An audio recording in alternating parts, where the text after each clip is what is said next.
সুস্থ নখ শুধু সৌন্দর্যই নয়, সুস্বাস্থ্যেরও লক্ষণ। সাধারণত সঠিক পুষ্টি ও যত্নের অভাবে নখ ভেঙে যায়। এছাড়া যারা পানিতে খুব বেশি কাজ করেন, তাদের নখ তুলনামূলক বেশি ভাঙে। নখে অতিরিক্ত মাত্রায় প্রসাধনী ব্যবহার করলে উজ্জ্বলতা নষ্ট হয়ে নখ ভেঙে যায়। এসিটোন সমৃদ্ধ প্রসাধনীর অতিরিক্ত ব্যবহার নখকে ভঙ্গুর করে তোলে। তাই নেইল পলিশ যত কম ব্যবহার করা যায় ততই ভালো। এছাড়া অনেকের দাঁত দিয়ে নখ কামড়ানোর অভ্যাস থাকে, এটাও নখ ভেঙে যাওয়ার অন্যতম কারণ। অনিয়ন্ত্রিত ডায়াবেটিস, ফাঙ্গাল ইনফেকশনের কারণেও নখ ভাঙতে পারে। আবার যারা অতিরিক্ত তাপের মধ্যে কাজ করেন, অর্থাৎ নখে বারবার আগুনের তাপ লাগে, তাদেরও নখ ভাঙতে পারে।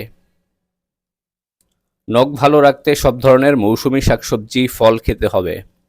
ডায়াবেটিস, উচ্চ রক্তচাপ বা ছত্রাকজনিত সংক্রমণ থাকলে তার চিকিৎসা করাতে হবে।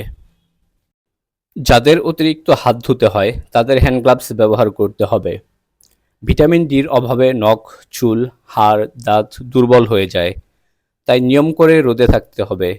কাজের জন্য বাসার বাইরে যাদের প্রতিদিন যেতে হয়, তারা সাপ্তাহিক ছুটির দিনগুলোতে অন্তত বাসার বারান্দা বা ছাদের রোদে 15 থেকে 30 মিনিট দাঁড়িয়ে থাকবেন। এতে সূর্যের আলো থেকে আসা ভিটামিন ডি নখের পুষ্টি যোগাতে সাহায্য করবে। গর্ভাবস্থায় ও শিশুকে খাওয়ানোর সময় অনেক নারীর শরীরে আয়রন, আয়োডিন সহ অনেক খনিজ লবণের ঘাটতি দেখা যায়। এই ঘাটতির জন্য নখ ভেঙে যায়।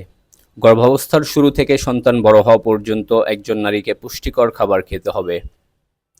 হঠাৎ নখের কোনো অংশে হলুদাভ, কালচে দাগ দেখা দিলে এবং মাংসপেশি থেকে নখ উঠে যেতে থাকলে দ্রুত চিকিৎসকের পরামর্শ নিতে হবে।